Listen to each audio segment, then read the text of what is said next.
Fog smothered the world outside Autumn Ridge Equine Rehab Center, wrapping the weathered buildings and aging paddocks in a heavy, muffled silence. There was always something different about autumn here. Something older than the peeling paint and the rusty hinges on barn doors, something that pressed on the air and made even the bravest horses huddle close to the warm, yellow lights that blinked tiredly against the mist.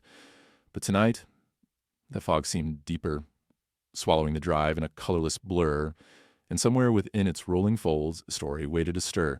The clock over the stable manager's office read 2:09 a.m. Though time itself felt warped here, especially around stall 7. The staff called it the cold spot.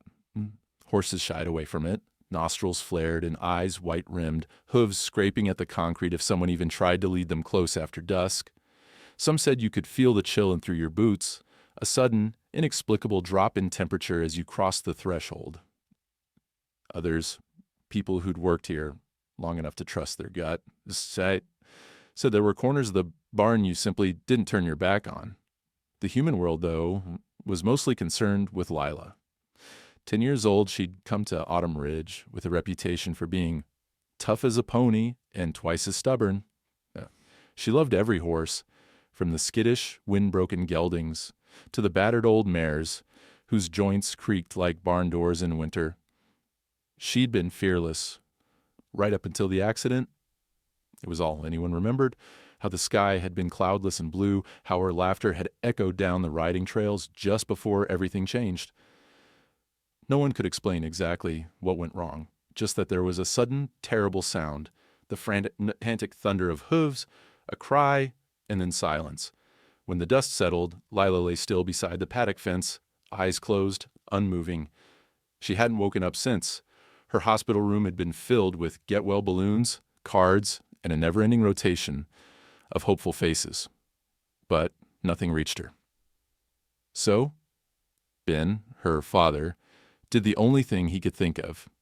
He brought her home to Autumn Ridge, to the horses she loved, and set up her bed in the far corner of the barn. Maybe, he thought, the sounds and scents she knew best might call her back. Doctors frowned, but the staff rallied, setting up equipment, stringing fairy lights, and tucking her in every night. But for weeks, Lila remained motionless, a small figure lost in white sheets, her world reduced to the slow, unsteady rise and fall of her chest. No one noticed the change right away. It was late, later than the staff liked to admit anyone stayed. Caretaker Jordan was finishing night check, boots scraping the hay as she hurried, wishing for sleep. Her flashlight flicked from stall to stall, counting noses, double-checking locks. When she reached stall 7, she paused. Even with Lila inside, no horse would go near that stall, not even the old steady ones. The fog pressed against the barn windows so thick it looked like someone had painted over the world outside. Jordan shivered and muttered, just nerves, to herself. Then checked the monitors beside Lila's bed. Heart rate, steady. Oxygen, fine. She leaned down, tucking the blanket under the girl's chin. Lila's face was pale, dark hair limp against the pillow, a single lock taped gently across her brow to keep it from falling in her eyes. Then the lights flickered. Not the gentle, random kind of flicker, but a sudden, sharp stutter. Jordan's breath caught. She turned, flashlight beams sweeping across the stall, and that was when she saw it. He stood in the open doorway, a massive black stallion, coat slick as oil, so dark he seemed to drink in the light around him. No halter, no rope, no sound of hoofbeats had announced his arrival. He simply was, looming in the fog like a secret pulled from a nightmare. For one breathless second, Jordan couldn't move. Her mind scrambled for logic. Whose horse? How did he get loose? Was this some kind of prank? But the words never formed. The stallion stared at her, eyes a cold, flat silver in the harsh electric glare. And then he stepped forward. 1, 2, 3, slow paces, hooves soundless on the straw. The air in the stall dropped 20 degrees. Horses in the neighboring stalls shuffled, snorted, and a few even pawed at their doors in panic. But the black stallion ignored them all. He moved with absolute purpose, muscle and power coiled beneath every step, as if he'd been waiting for this moment for longer than any living thing could remember. He came to Lila's bedside and lowered his head, breath ghosting over her unmoving hand.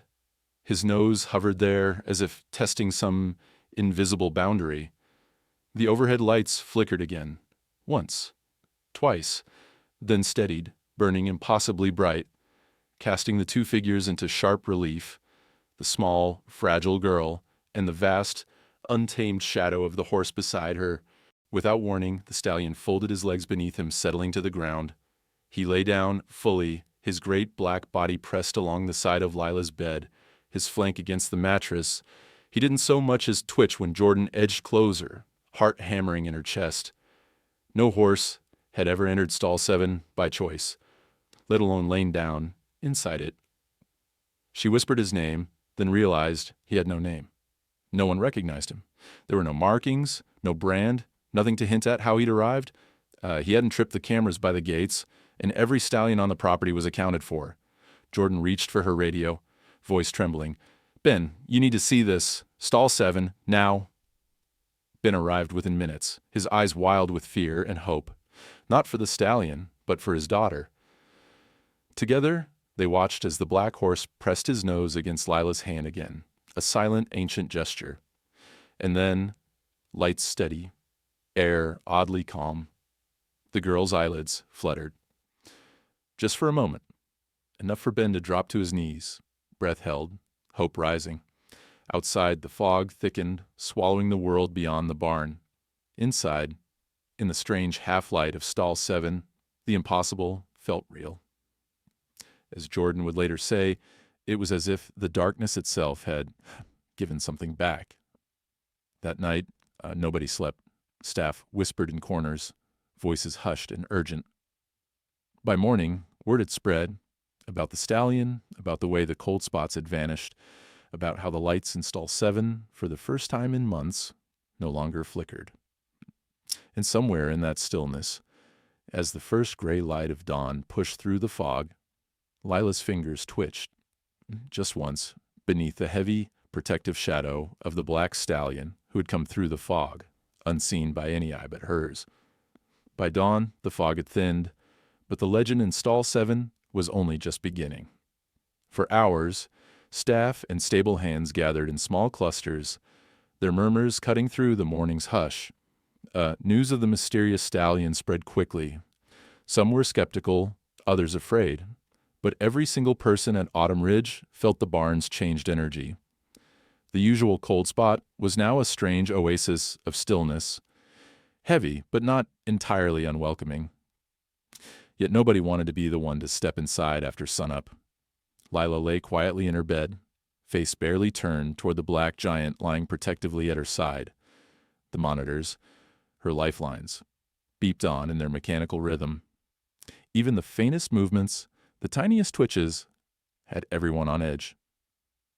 Her father, Ben, didn't leave her side that morning, instead watching the stallion's every move, searching his massive body for clues. He didn't find a halter mark, a tattoo, or even the dust and scuffs a pasture horse should wear. The animal was otherworldly, as if the fog itself had shaped him.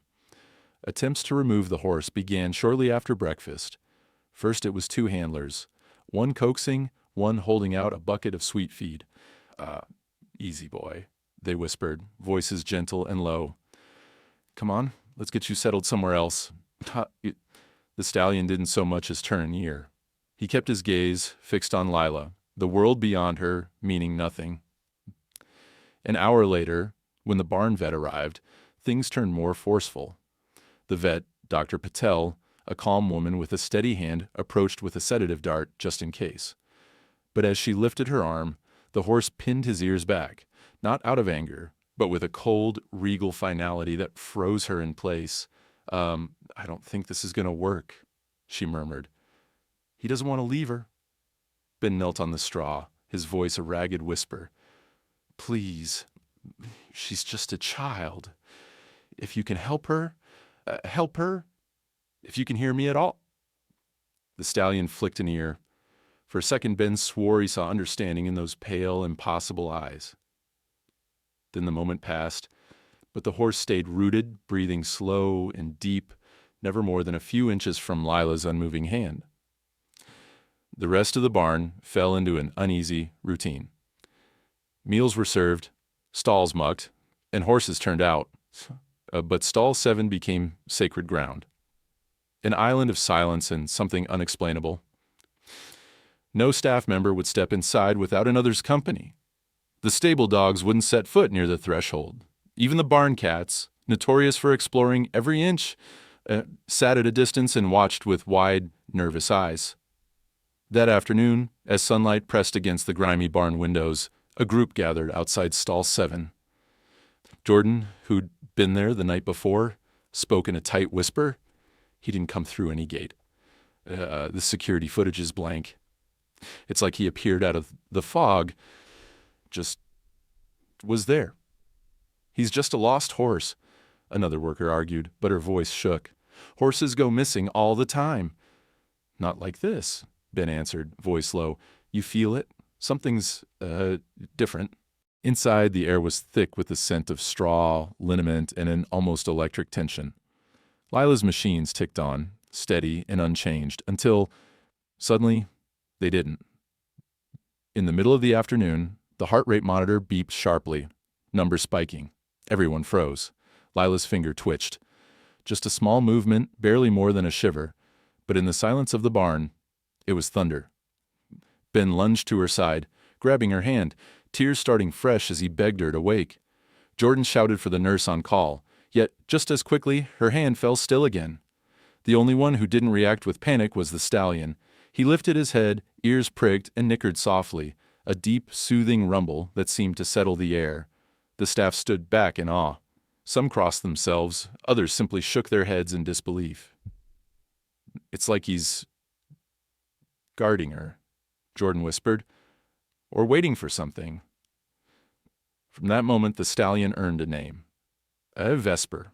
No one was sure who said it first, but it stuck, borrowed from the evening star. The first lights arise as the sky goes dark. It fits, Ben agreed, running a hand down the horse's sleek, midnight neck. He's not going anywhere until she's back. And indeed, every attempt to lead Vesper away ended in futility. He wouldn't move, wouldn't eat, wouldn't drink, wouldn't even react to a gentle slap on the side or the rattle of grain. Horses in the other stalls grew restless at nightfall, snorting and shifting, but Vesper remained a silent sentinel, muscles coiled and eyes wide, not with fear, but a kind of supernatural patience. Night fell quickly, fog rolling in again, thicker than before. The barn's lights flickered. Somewhere, a dog barked, then fell quiet.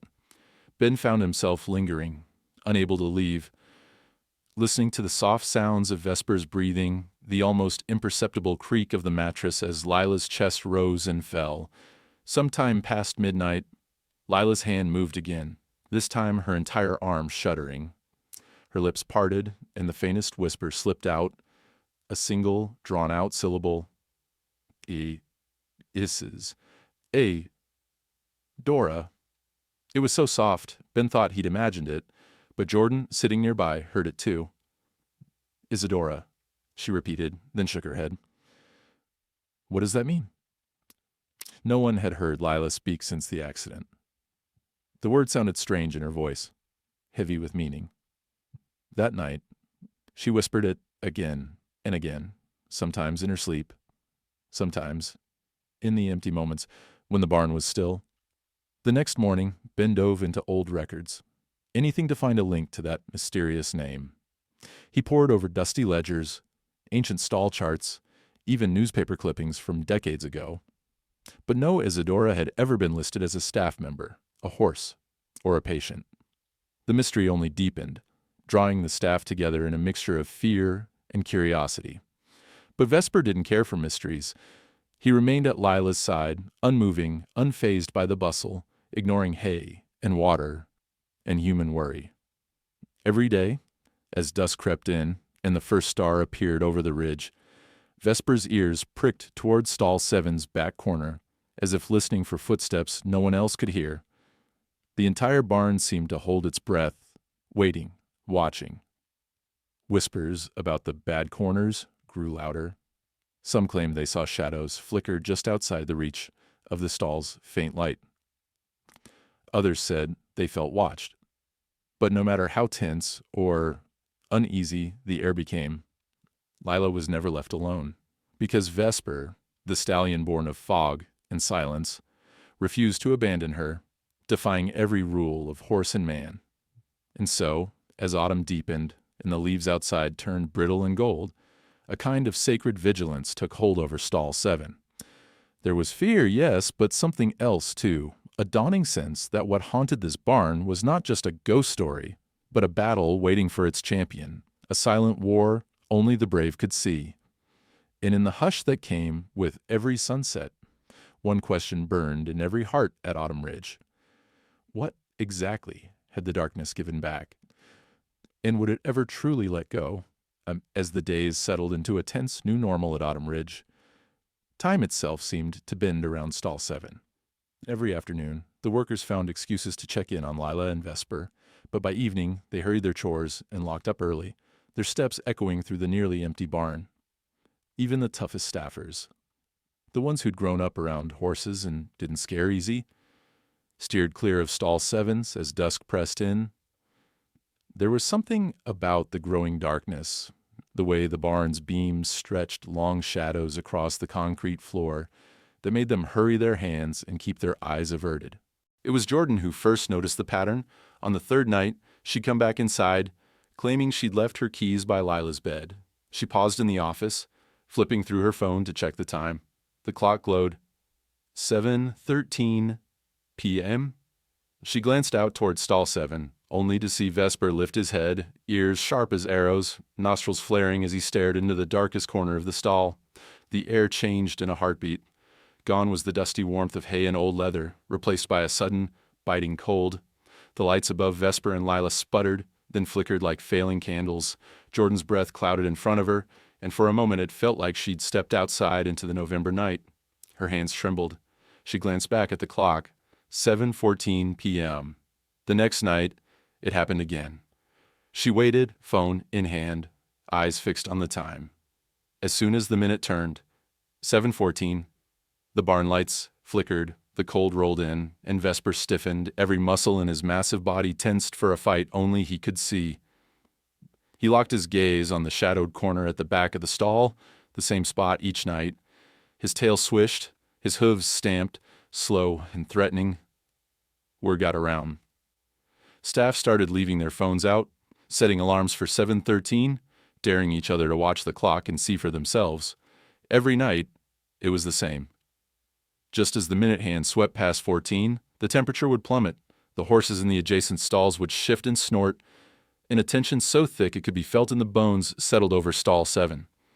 The barn's youngest worker, a shy girl named Casey, confessed that she'd seen something move in the corner once, a shape blacker than the shadows, gone as soon as she blinked. No one laughed at her. It wasn't just the staff who noticed the change. Lila, though still lost in sleep, started whispering more, her lips moving as if forming words in another world. At first, the nurses thought it was just random movement, but soon the sounds took shape, clearer each night as 7:14 approached. Lila's voice, small and cracked from disuse, repeated one name, Isidora. Sometimes she'd murmur it with a gentleness that hurt to hear. Other times her voice dropped low, the syllables rolling out in a heavy, old-fashioned cadence that made even the adults shift uneasily. Ben, exhausted but unwilling to give up, grew obsessed with the name. He pored over every file the barn had, digging into its long, layered history. He searched online databases, called former employees, even reached out to the local historical society. Night after night, he sat at his laptop in the tiny staff kitchen, paper spread out around him like a fort. But Isidore remained a ghost. No mention in any record, no faded photograph, no scribbled note in the decades of horse charts. It was as if the name itself belonged to another time. Back in Stall 7, Vesper's ritual never faltered. Every evening, at exactly 7:14, he'd rise from Lila's side, muscles trembling but movements careful, his entire focus locked on that invisible point in the corner. Sometimes the big stallion would snort and paw the straw, sending a warning through the barn. Other times, he'd just stand, head high, neck arched, the definition of vigilant defiance. Horses are prey animals by nature. But there was nothing frightened about Vesper, only the raw, quiet fury of a protector holding his ground. One night, the tension broke. The lights began to flicker a minute early, and the cold set in before anyone could brace for it. Lila's lips moved, her voice barely audible. "He's coming," she breathed, so soft only Ben, who'd refused to leave her side, could hear. "Isidora, Isidora." Vesper's ears went flat. He bared his teeth and lunged at the shadowy corner, hooves striking out with a force that rattled the walls. Ben leapt up in panic, afraid for both his daughter and the horse, but there was nothing in the corner, at least nothing anyone could see. The cold deepened, breath hung in the air, and the barn fell deathly silent. Then, as suddenly as it began, the moment passed. The lights steadied. Vesper circled once, then lay back down beside Lila, letting out a breath that steamed in the cold air. Lila stilled, her hand curling toward the edge of the bed. Ben, shaken, pressed a trembling palm to her cheek. That night, Ben's frustration boiled over. In the staff kitchen, he slammed his fist against the table. "There has to be something," he muttered. "People don't just invent names out of nowhere, not like this." Jordan sat across from him, silent, a mug of untouched coffee growing cold in her hands. Finally she spoke, her voice flat. "It's not just the name. There's something in that stall. Ben, I've worked here 12 years and I've never seen a horse act like this. Never felt anything like that cold. It's not natural." "Ghosts?" Ben scoffed, but the word sounded empty. "Maybe not ghosts," Jordan said, "but something wants us to remember, or wants us to be afraid." The next day, Ben returned to his search, combing through old county records, news clippings, anything that might contain a clue. He spent hours on the phone with an elderly woman who remembered the barn as it stood before the rehab center was built. "There were stories," she told him, her voice distant, "about the old stalls, about a girl who used to sing to the horses back before the war. Nobody ever saw her leave, but sometimes you'd hear laughter, even on the coldest nights." Back in stall 7, Vesper became more restless as night approached. The staff learned to stay out of his way after dark, and though they tried to care for him, fresh water, clean straw, a handful of sweet feed, the stallion would not eat, not drink, not even sniff the hay. It was as if the physical needs of a normal animal no longer applied. He was there for one reason, and one reason only, to keep the dark at bay. Oh, when 7:14 came the next night, the pattern repeated. Lights flickered, the cold pressed in, and Vesper stood guard. This time, Lila's voice was clearer, whispering, "Isidora, Isidora, come back." Ben sat by her side, helpless, feeling the world tilt just slightly, the line between past and present growing thin. In that suspended moment, Autumn Ridge was no longer just a barn in the fog. It was a place where something lost lingered, waiting for a name, waiting for someone brave enough to remember. And so, night after night, as Vesper held his post and Lila whispered in her dreams, the staff and horses alike braced for whatever might step through the darkness at 7:14, a minute that stretched into forever, a secret sealed in cold and shadow. The autumn air outside grew sharper as the nights ticked on, but it was inside Autumn Ridge that the real chill settled, pooling in the corners of stall 7 like an old secret. Everyone felt it. The weight that seemed to hang over that patch of concrete and straw. The way every sound seemed louder and every shadow deeper after sundown. Workers swapped stories behind closed doors. Horses, some of them seasoned show jumpers and old trail warriors, still refused to step within 3 stalls of Lila's bedside. By now, the whole barn lived on edge, bracing for whatever happened each evening when the clock crept towards 7:14. It was becoming a ritual. The staff coordinated their evening rounds to be long finished before that fateful minute. The lights in the barn always checked, every horse double counted and locked up tight. If anyone had to pass stall 7 after dark, they did it quickly.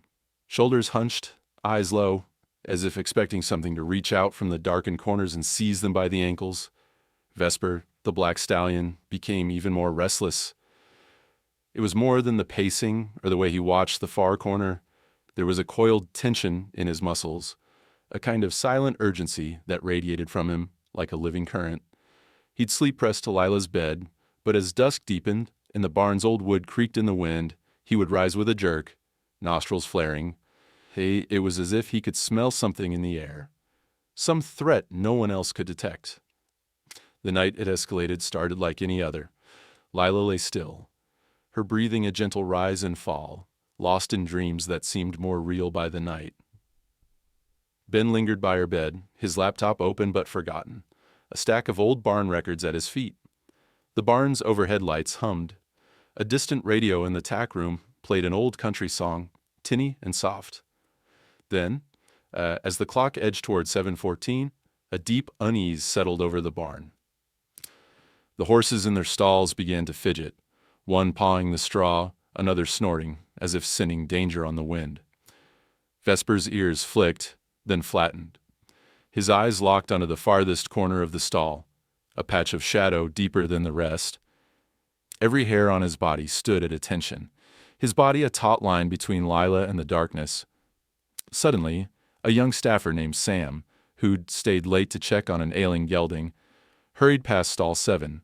Just as he did, his own horse, an old bay named Copper, let out a shrill, terrified scream.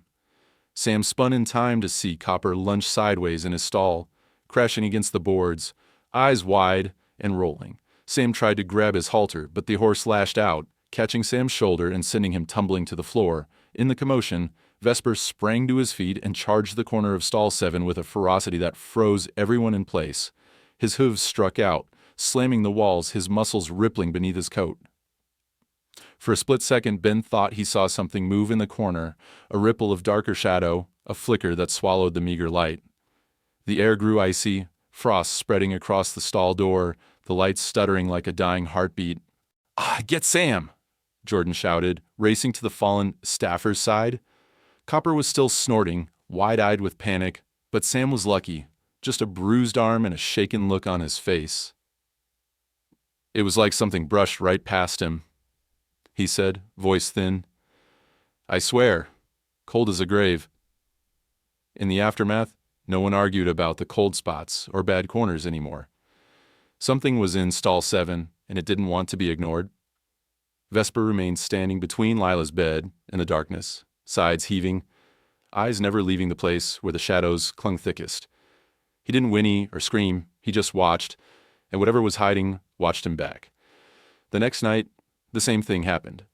Horses shying away, Vesper growing tense and combative, the cold wrapping the barn like a second skin. But now, it wasn't just the horses reacting. Lila began to speak in her sleep, her voice drifting up from the depths of her coma, with words that belonged to another era. "He's waiting. Can you see him, Mama? Not yet. Don't let go." Her words twisted through the barn, echoing off the rafters. Ben leaned closer, tears burning in his eyes, but the language was strange, the accent old-fashioned and musical, filled with words no 10-year-old would ever use. "It sounds like another time," Jordan whispered as she listened. "Almost like someone else is talking through her." Vesper, for his part, responded as if he understood. When Lila's voice rose, the stallion pressed his head close, his breath warming her cheek. When she trembled or whimpered, he pawed the straw or snorted, flaring his nostrils at the darkness. Sometimes he'd swing his head around and glare at the corner, as if daring whatever lurked there to show itself. By now, the entire staff believed, even if they didn't want to admit it. Old hands who'd once laughed at ghost stories now recited prayers before every shift. One worker, a quiet man named Artie, left a silver cross tacked above the stall door. "It can't hurt," he said with a shrug. No one argued. Ben, running on hope and desperation, dug deeper into the barn's history. One late night, as the wind rattled the windows and the fog pressed tight against the glass, he found himself paging through a stack of journals left by a long-retired trainer.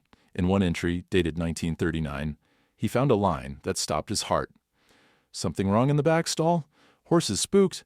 Girl talking to herself again. Says he's not gone, just waiting in the cold." He stared at the words until his eyes blurred, chills racing down his spine. Was it possible? Was Lila channeling someone from the past? A ghost? A memory? Or something worse? That night, Vesper's battle with the shadow reached a fever pitch. At exactly 7:14, he charged the corner again, hooves flying, the barn echoing with thunder. The air grew so cold the straw frosted over and the lights sputtered violently. For a heartbeat, the shadow seemed to swell, pressing outward, but Vesper held his ground, refusing to let it pass. Lila muttered a phrase in that strange, old-fashioned voice, and the tension broke. The shadow faded, retreating deeper into the darkness, and the lights steadied, just enough for everyone to breathe again. In the silent minutes that followed, Ben stroked his daughter's hair, voice breaking. "Hold on, sweetheart. Whatever this is, we'll get you through it, I promise." And as if in answer, Vesper nickered low and steady, settling once more beside her, his massive frame a living shield against the cold. But everyone knew the battle wasn't over. Whatever haunted Stall 7 had been pushed back, but it was still there, lurking in the corners, waiting for its chance to strike again. And as the staff huddled together, clutching their mugs of coffee and whispering old prayers, they realized that Autumn Ridge was no longer just a barn. It was a battleground, and its smallest, most vulnerable occupant was fighting for her very soul. Autumn Ridge slept uneasily as the days ticked by, the whole property caught between the world of the living and something colder, older, waiting in the shadows. By now, nobody doubted that Stall 7 hid secrets. But it wasn't until Ben stumbled onto the old photograph that the past finally started to claw its way into the present. It happened on a rainy afternoon, the kind where the clouds pressed down so low they seemed to brush the barn's rooftop. The windows rattled in their frames, and puddles pooled around the paddock gates. Ben sat hunched over a box of brittle, dust-choked records pulled from a storage closet behind the office. He'd spent hours digging through yellowed vaccination reports, faded horse show ribbons, and crumbling mouse-chewed ledgers, determined to chase the name Isidora as far as it would go. At first there was nothing, but then at the very bottom of the box, tucked between two crumbling pages of payroll from 1939, he found it. A small black and white photo, corners curling with age. The image was grainy, but unmistakable. It showed a girl, maybe 10 or 11, lying in the straw of what had to be Stall 7. She was thin and dark-haired, with eyes closed in sleep, her hands folded over her chest. Beside her, half-curled in the shadow, lay a horse, a massive stallion, so dark his outline was almost lost in the gloom. Ben's breath caught. The horse was unmistakable. From the proud, arched neck to the way his body curved protectively around the girl, it was Vesper, down to the irregular blaze on his forehead and the ragged scar along his right hind leg. The stallion in the picture was no doppelganger or distant ancestor. It was as if Vesper himself had stepped out of history and into their world. Turning the photograph over, Ben's heart hammered in his chest as he read a single word scrawled in old ink: Isidora. He rushed out of the office, barely feeling the rain as he ran to the barn. Jordan and Sam were tending to the horses, but they stopped, startled, when Ben burst through the door with the photo clutched in his hand. "Look," he panted, thrusting the image at them. "It's her. It's Isidora. And that's Vesper. Look at the scar. Look at the face." Jordan took the photo, her hands trembling. "But how can it be the same horse?" "Maybe it isn't," Ben whispered, his voice shaking. "But it is. I know it is. And if this is real, then maybe Lila isn't the first." That night, the staff gathered in the tack room, the old journals and the photographs spread across the table. Artie, the quiet worker with the silver cross, turned one of the barn's ancient ledgers, fingers stained with dust and ink. He stopped at a page dated November 1939. Here, he said. Listen. Strange things in the night. Isidora talks to shadows in stall 7. Horse with her won't leave, even for food. Lights flicker, cold everywhere. Says she can make it stop. Hi. They all sat in stunned silence, the rain battering the windows. For the first time, the haunting had a face, a name, and a story. It wasn't just Lila fighting something unseen. Another girl had lived through this decades before. Jordan was the first to break the silence. Oh. She whispered a shadow away. She murmured, her eyes wide with awe and fear. What does that even mean? Ben shook his head, gazing at the photo as if it might answer. Maybe the stallion isn't here for Lila. Maybe he's here for what's hiding in the corner. Maybe that's what he did for Isidora, too. That night, as darkness settled and the barn's tension coiled tighter than ever, the staff worked together to piece together the old story. Artie read from a second, older journal, penned in a looping, careful script. Isidora's horse, she calls him Vesper, stood all night, wouldn't let anyone near the back stall. One night, cold as death, the lights all blew out. Girl started talking in her sleep, words I couldn't understand. Next morning, stall felt warmer, like something had finally left. Sam looked up, voice small. If Isidora survived, what happened to her? Jordan shook her head. No record. Maybe she moved away. Maybe her family took her. Maybe she just got better. No one said whether they were all thinking. Maybe she never left. Maybe her voice lingered in the cold spots, her struggle carved into the bones of the barn itself. As the clock crept toward 7:14, the staff huddled near the office window, unable to look away from stall 7. The air in the barn grew heavy, and every animal grew still, ears pricked, eyes wide, as if they too sensed the thin place between then and now. Inside the stall, Vesper stood sentinel, his body tense, mane bristling. Lila, in her bed, tossed and murmured in that strange, borrowed voice, the words now unmistakably old-fashioned. He waits. In the dark. You mustn't look at him, Mama. Whisper him away. The lights sputtered, the cold pressed in, and Vesper charged the shadow in the corner with more ferocity than ever, hooves pounding so hard the walls shook. For a split second, Ben and Jordan swore they saw a ripple in the gloom, a shape, thin and twisting, that flinched from the stallion's wrath. Lila's hand clenched into a fist, her breath catching as if she was wrestling something in her sleep. Then, just as quickly, the lights steadied. The cold receded. Lila's hand relaxed. And Vesper, sweat darkening his flanks, returned to her side, standing over her, as if daring the darkness to try again. Afterward, Ben found Lila's eyes fluttering beneath closed lids. He knelt by her bed, whispering the name, Isidora, and for a heartbeat her lips curled into a smile, so faint he almost missed it. Jordan squeezed his shoulder. She's fighting, Ben. She's not alone. Later, after the barn settled and the animals relaxed, Ben placed the photo of Isidora and the stallion beside Lila's bed, tucking it under her hand. You're not the first to face the dark, he whispered. And you're not alone, not with him watching over you. From that moment, the whole staff began to believe that some stories never really ended. They just waited, hidden in the cracks of old wood and the memories of horses who remembered.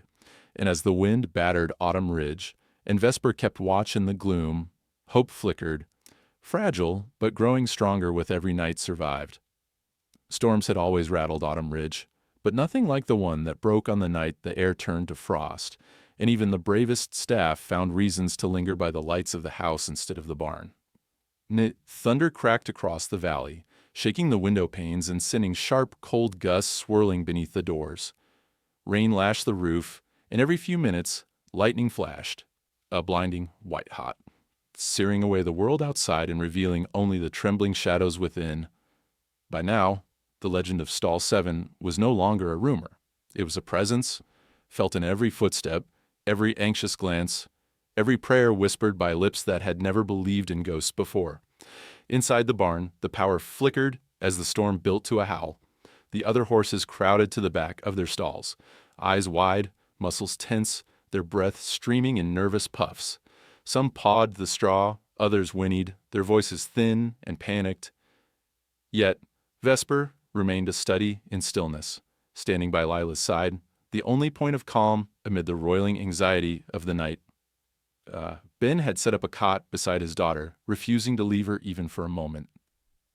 Jordan and Artie checked in through the night, their faces pale and drawn, eyes flicking again and again toward the corner of stall 7, where the cold always seemed to gather thickest. The storm outside was nothing compared to the storm brewing within. Then, just past midnight, the air changed. It was subtle at first, a breathless hush, the sound of the wind muted, the storm pausing as if to listen. The overhead lights blinked. Once. Twice. Then steadied. In that eerie silence, the temperature dropped like a stone, frost forming on the inside of the windows, creeping along the boards and bars. Even the metal of the stall latches glittered with a rime of ice as if winter had invaded the barn in a single, silent sweep. The monitors beside Lila's bed flickered, the green glow of the screens waning. Her heart rate, steady for days, began to flutter. Higher, faster, then suddenly stuttering. Alarms chirped, a frantic counterpoint to the thunder outside. Ben was at her side in an instant, gripping her hand. "Stay with me, Lila? I'm right here," he pleaded, voice raw. But Lila's skin was growing colder by the second, her lips turning blue, breath coming in short, shallow gasps. Outside the stall, Jordan scrambled with the portable heater, trying to coax some warmth into the frigid air. But the frost crept forward, climbing the walls, turning every surface slick and glassy. The staff called the on-call doctor, voices tense and clipped. But even the phone line fizzed and crackled, the storm strangling their lifeline to the world outside. Vesper's response was immediate and violent. With a wild, high-pitched scream, an unearthly, ancient sound that rattled the rafters, he reared up, hooves flailing toward the darkest corner. His eyes glowed with a fierce, unnatural light, and each strike seemed to push the cold back, scattering shards of frost with every blow. He was no longer just a horse, but something larger, older, a creature born from fog and fury, the last defense against the thing lurking in the darkness. The shadow in the corner thickened, a knot of swirling black that pulsed and writhed, hungry and hateful. The air snapped with cold so intense it hurt to breathe, and even the walls began to crackle and groan, as if the barn itself was straining against a force it was never built to hold. Ben shouted, desperate, "Fight, Lila! Come back to me!" He felt her hand twitch, the smallest movement, and clung to it as if it could anchor her to the world. In her bed, Lila's breath hitched, then stopped. For a heartbeat, the world held still. The monitors flatlined, a single, endless tone cutting through the chaos. The lights flared, then died, plunging stall. 7 into darkness, lit only by the strobing lightning outside.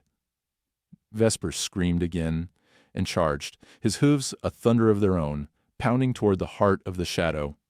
It roared in answer, a voice like the wind through winter branches, shrill and ancient. The cold slammed into Ben and Jordan, freezing their tears, biting into bone. The entire barn shook as Vesper battled the darkness, every muscle straining, every sinew lit with ghostly energy. Time lost meaning in that frozen moment. The world narrowed to the frantic rhythm of Vesper's attack, the weight of Ben's grief, and the sharp, icy silence pressing in from all sides.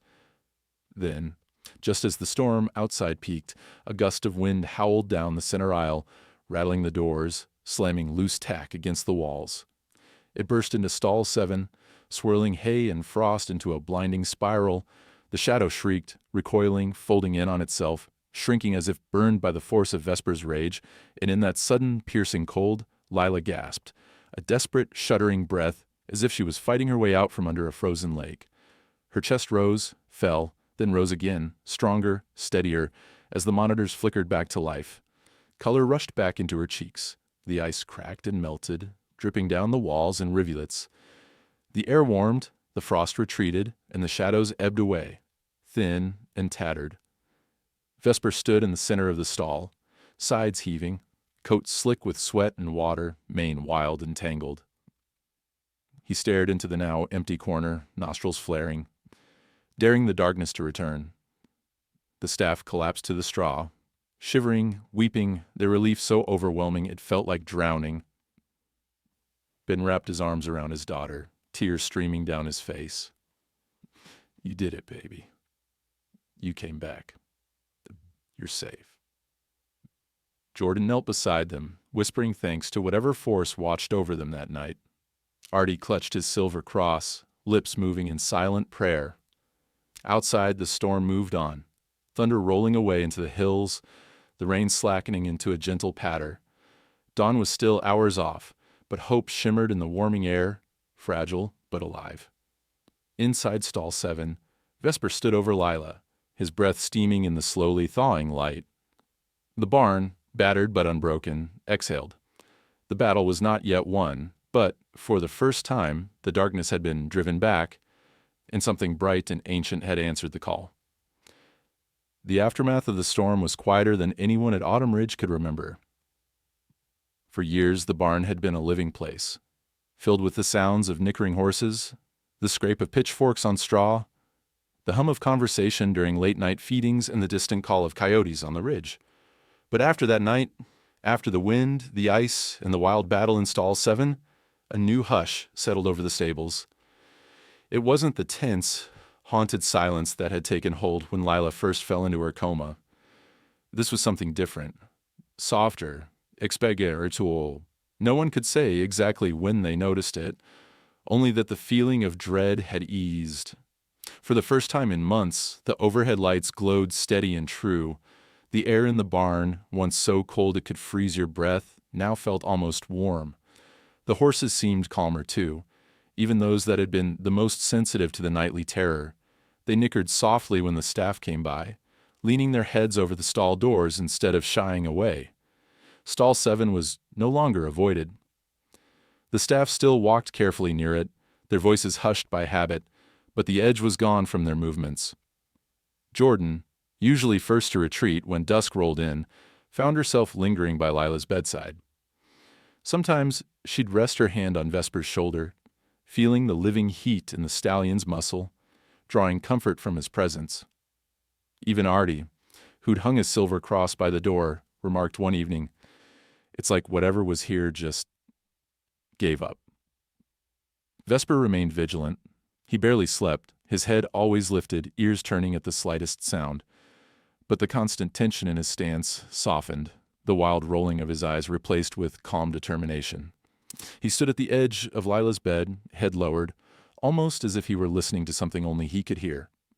Every so often he'd nuzzle her hand gently, the same way a stallion checks his herd, a promise, an oath to protect. For 3 days and nights, Lila slept deeply.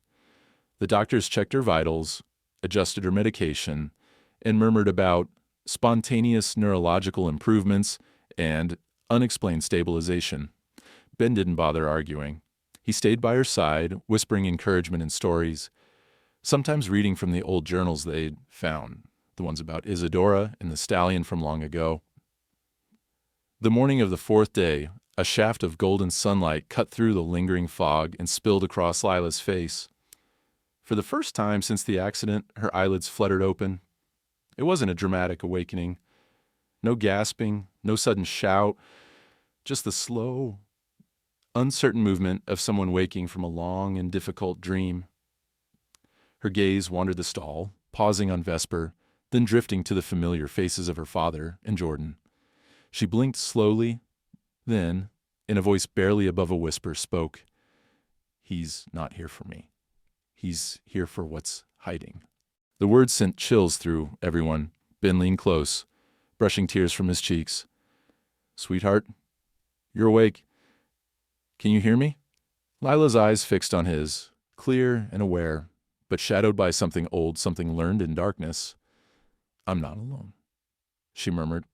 "I saw her, the girl. She told me not to be afraid. She said the horse would protect us, not just me. Everyone, even the ones who can't see him." Jordan choked back a sob. "Do you remember what happened, Lila?" Lila nodded, the memory moving behind her eyes. There was a cold place, so dark I couldn't breathe. Something wanted me to stay, but she wouldn't let it. She whispered to me in words I didn't know, and the horse, he chased it away. I heard the storm, I heard the barn creak, and then it was quiet, like the world was waiting for me to come back. For a long moment, no one said a word. The only sound was Vesper's soft, rhythmic breathing, the comforting snuffle of a horse at rest. Word of Lila's awakening swept through Autumn Ridge. Staff, neighbors, even the local vet who'd been part of the vigil came to see her. Each found a reason to linger in stall 7, basking in the warmth that had replaced the old, unshakable cold. The story spread quietly. The girl who had woken from her coma, the horse who never left her side, and the shadow that had finally been driven away. Lila asked about Isidora, her eyes searching the faces around her. She was real, wasn't she? She asked her father. The girl, in the picture, the one with Vesper. Ben showed her the photograph, the black and white edges already curling from years of hiding in darkness. Lila smiled, tracing the outline of the stallion with her finger. She said, we're the same, just from different times. She said some things have to be remembered, or they find ways to remind us. Later, when the barn was quiet and the sun sank behind the ridge, Lila and Ben sat together, the photo propped on the rail beside them. Vesper watched from his place by the bed, his breath slow and steady, his eyes never leaving the shadowy corner where the cold had once clung. For the first time in a long while, Lila felt safe. There was still something left unsaid, some final reckoning yet to come. But the fear that had ruled her dreams was gone. She looked at Vesper, her voice soft. Thank you for fighting for me.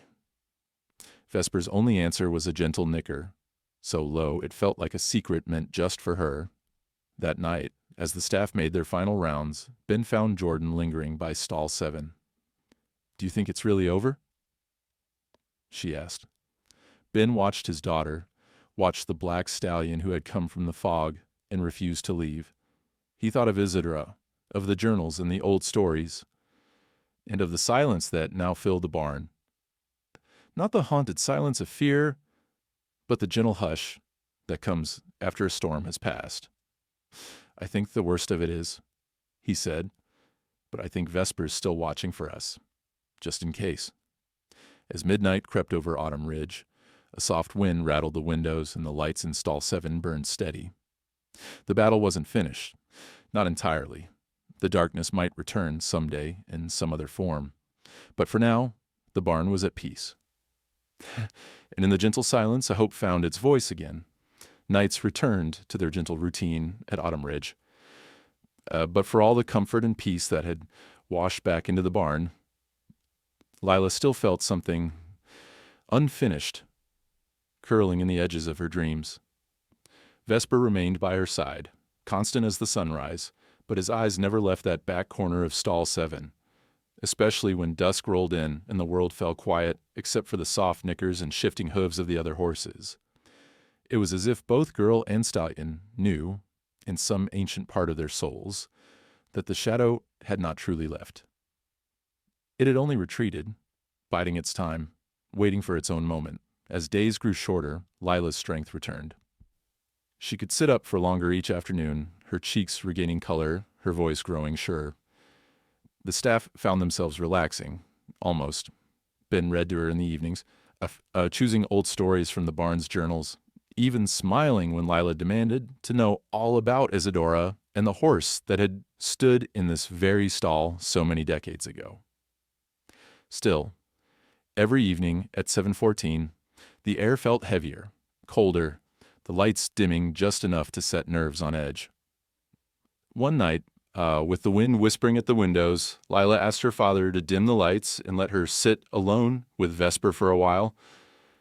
Ben hesitated, but something in her gaze, steady, brave, older than her years, made him nod.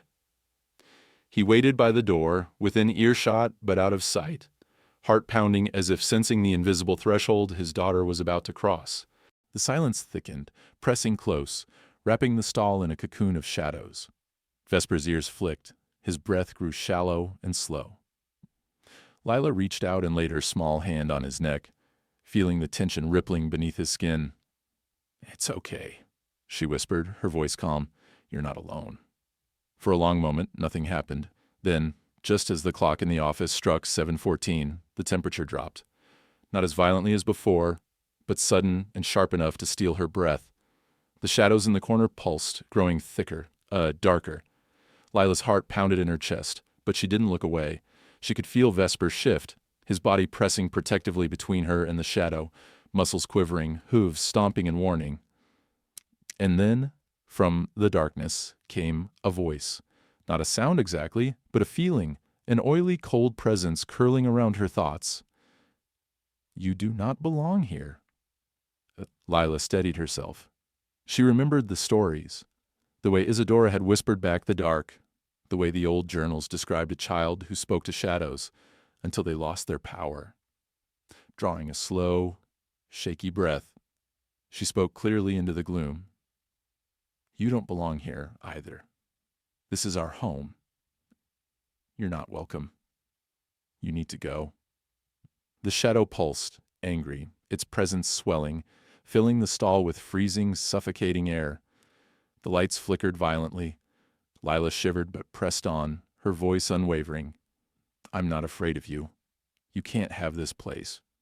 Not me, not Vesper, not anyone. You're only as strong as the secrets you keep. I know your name now. I know what you did to Isidora.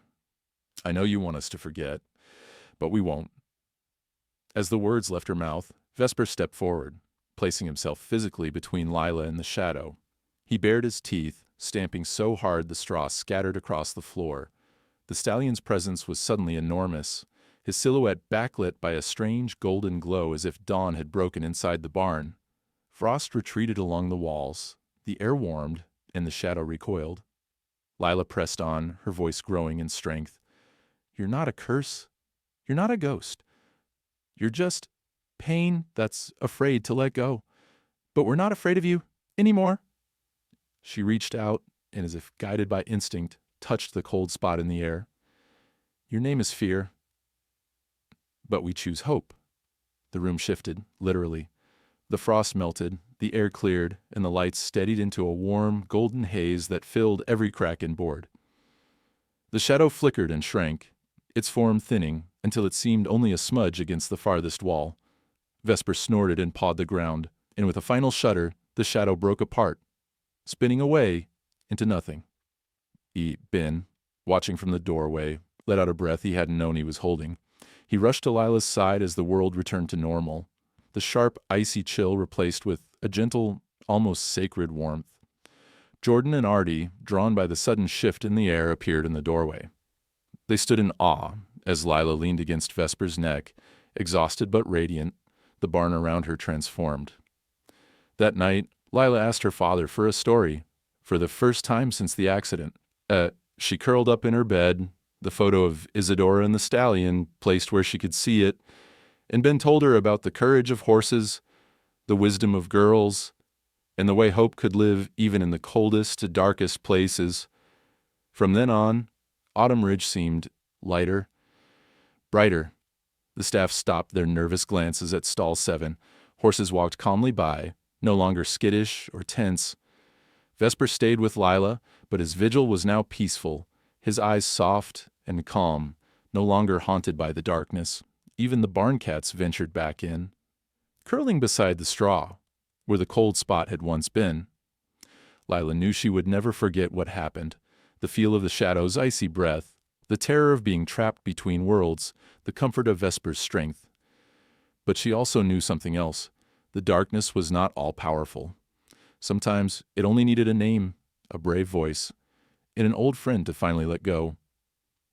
And as the days slipped into winter, every evening when the clock struck 7:14, the only thing that filled stall 7 was the golden light, the steady breath of a black stallion, and the soft laughter of a girl who had learned to speak back to the dark.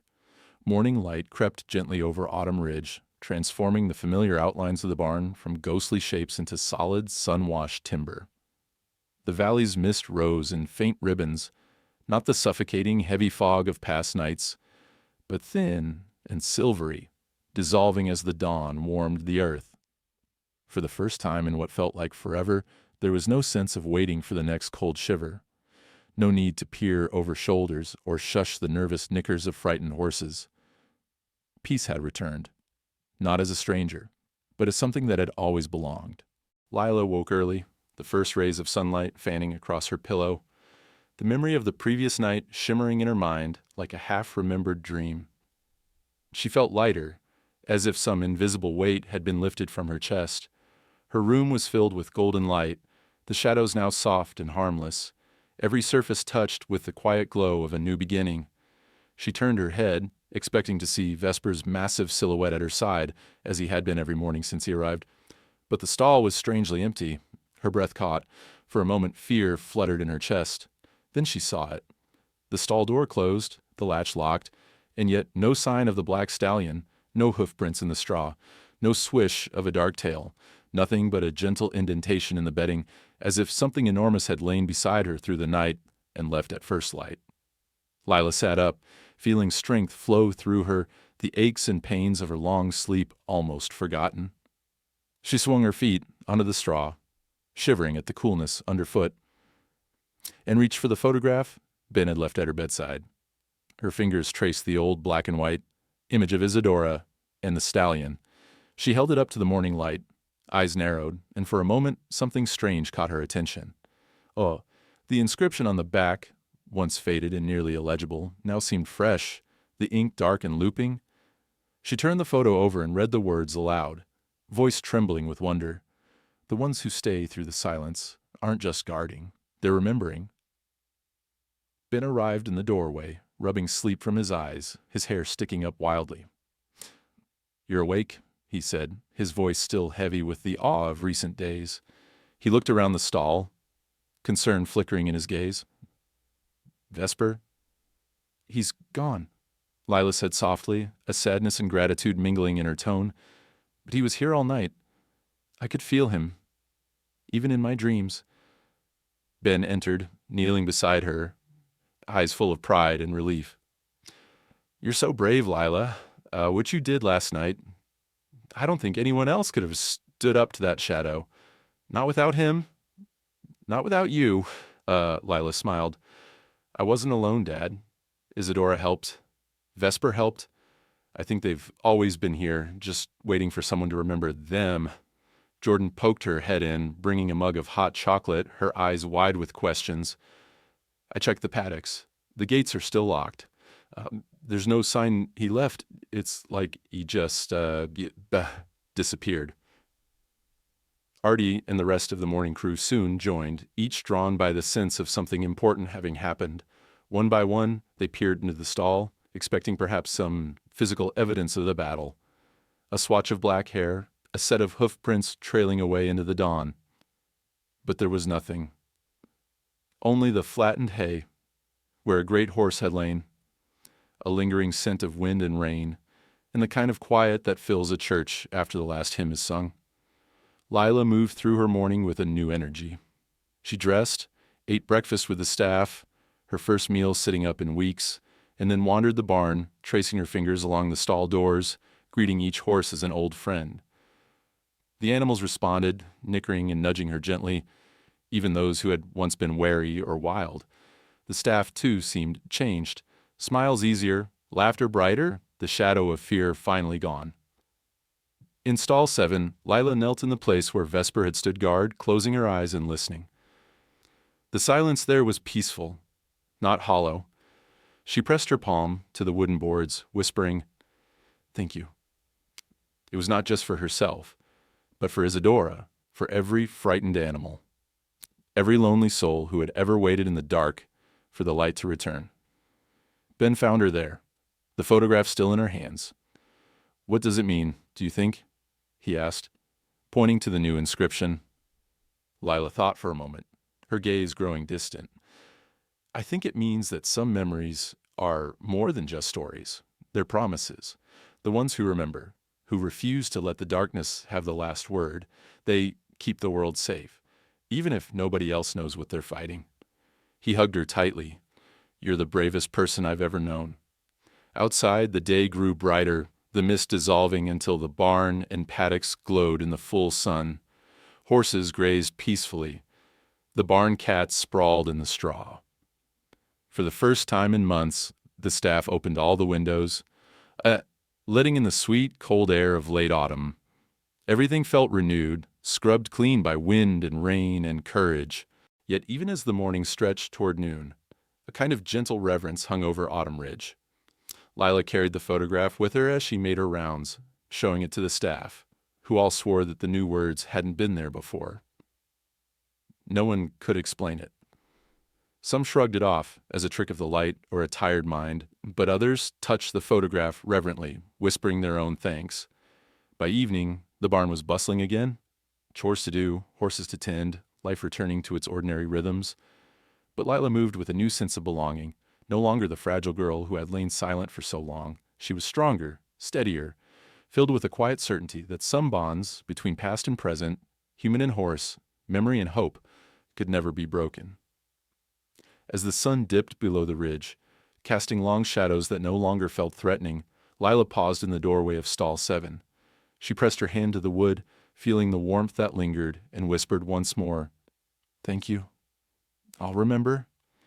And outside, in the fading light, the faintest imprint of a great black horse shimmered on the grass, just for a heartbeat, then gone, leaving behind only the certainty that the bravest protectors are sometimes the ones who ask for nothing but to stand watch through the silence and to be remembered. Autumn Ridge wore its peace like a soft old coat in the days that followed. The final leaves fluttered from the maple trees, laying a golden carpet beneath the paddocks, and the horse's breath drifted on the crisp morning air, calm and untroubled. Word of Lila's recovery had spread beyond the ridge. Neighbors brought flowers, the local newspaper printed a small story, and former staff called to check in, their voices full of cautious wonder. But for those who had lived through the cold and the darkness, the real miracle was the hush that now filled the barn. A hush, not of fear, but of gratitude. Lila made it a ritual to start her mornings at stall 7. She woke with the sun, brushed her teeth and hair, and walked to the center aisle with the old photograph in hand. Every day, she paused before the stall, pressed her palm to the boards, and whispered her thanks. Words that drifted out on the early mist, carried away into the space as only horses and old ghosts remembered. Sometimes she thought she heard an answering nicker, soft as a memory, from the empty stall beside her. Sometimes she caught a glimpse of black in the corner of her eye. A trick of light, a wisp of mane and tail, a promise kept. The staff, once so tense and guarded, relaxed into new habits. They no longer avoided the far corner or rushed through the last feedings. At night, the lights glowed steadily all the way to the rafters, and laughter, music, and the soft scrape of boots on straw filled the hours between dusk and sleep. Horses who had once balked at stall 7 now walked calmly past it, their eyes clear, their steps unhurried. Even the barn cats curled up in the windowsill there, purring in sunbeams.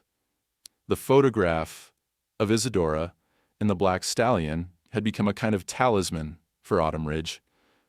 Lila pinned it to the wall above her bed, where she could see it each night. Sometimes Ben would sit beside her and read the inscription aloud. The ones who stay through the silence aren't just guarding, they're remembering. They talked about what it meant, how some guardians wore hooves and manes, how sometimes love meant simply showing up, again and again, through storms and shadows. Ben and Lila began collecting stories from everyone at the barn. Memories of old horses, lost dogs, strange nights, and little miracles. They filled a notebook, its pages crowded with handwriting and sketches, bits of ribbon, even a feather or two. Jordan wrote about the night she saw Vesper outlined in lightning, his eyes full of ancient fire. Artie added a page about the silver cross above stall 7 and how it now gleamed even on cloudy days. Others contributed tales of warmth found on the coldest mornings, or the moment a frightened horse let a human touch it for the first time. Piece by piece, they built a living archive, not of ghosts, but of hope. One evening, as dusk pooled in the paddocks and the first stars blinked awake, Lila asked her father a question. "Do you think Vesper will ever come back?" Ben took a long moment to answer. "Maybe not in the way you remember," he said, "but I think he's here.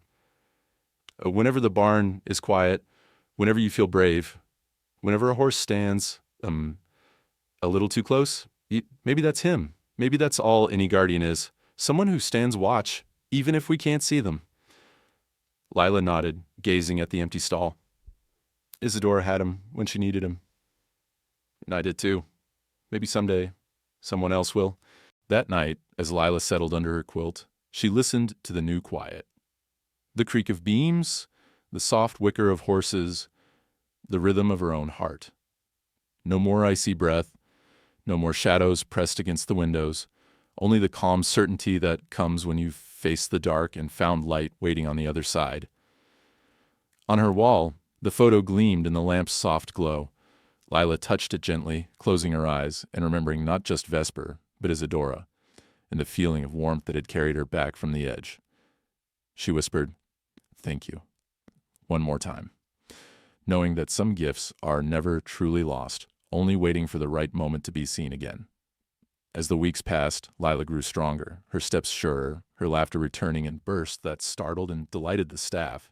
She returned to school, free, her story spreading through the halls, told and retold by classmates who couldn't quite believe it. Sometimes Lila would catch someone looking at her a little differently, odd maybe, or a little uncertain. She would just smile, shrug, and say, it was all Vesper. Autumn Ridge thrived. The winter came, gentler than most, the barn warm and full. Horses healed, new foals were born, and the staff welcomed a few new faces who had heard about the girl and the stallion. Each new arrival was shown the photograph and told a story, not as a warning, but as a promise, that no one at Autumn Ridge would ever face the dark alone. One evening, as the sky burned orange and purple, Lila found herself alone in the barn. She paused before stall 7, heart full and steady. In the hush, she heard it, a single distant nicker, echoing up from the paddocks, strong and certain. She smiled, her spirit at peace, and pressed her palm to the stall boards. And if she closed her eyes, she could almost hear a voice, older than the barn, older than fear, whispering, "Not all protectors need a name. Some don't even need to stay. But they show up when no one else will." That night, as she drifted to sleep, Lila felt the warmth of a presence at her side. No longer a shadow, but a comfort. A guardian made of courage and memory. The story, in the end, belonged not just to Lila or Isidora, not just to Vesper or the staff at Autumn Ridge, but to everyone who has ever waited for their light in the fog, to everyone who has stood through the silence and chosen to remember.